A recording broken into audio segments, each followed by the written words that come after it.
नमस्कार मंडळी, आशूज रेसिपीमध्ये सर्वांचं खूप खूप स्वागत आहे। आज आपण बनवणार आहे गोड, थंड आणि अगदी सर्वांना आवडणारा असा आमरस। व्हिडिओमध्ये विशेष टिप्ससुद्धा दिलेल्या आहे, तर व्हिडिओ शेवटपर्यंत नक्की बघा।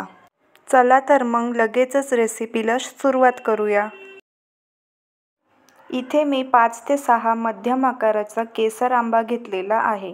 आंबा निवडताना लक्ष द्या, आंबा व्यवस्थित पूर्णपणे पिवळा झालेला पाहिजे। अर्धा पिवळा आणि अर्धा हिरवा असा आंबा घेणं शक्यतो टाळावे। आता हे आंबे आपण स्वच्छ धुवून घेणार आहे।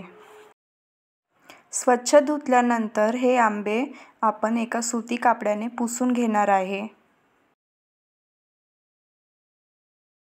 आंबे कोरडे झाल्यानंतर आता आपण याचे गर काढून घेऊया।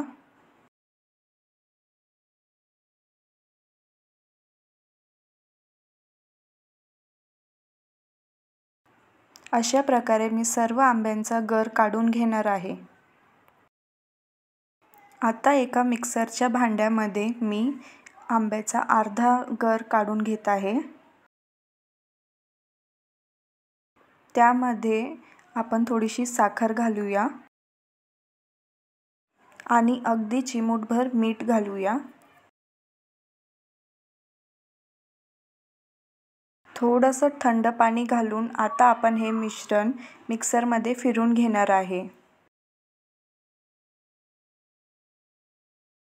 याचप्रमाणे आता उरलेला गर सुद्धा मिक्सरमध्ये फिरवून घ्यायचा आहे।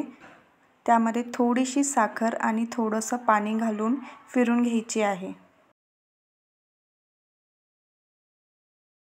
या ठिकाणी आपला अगदी गोड आणि घट्ट असा आमरस बनवून तयार आहे।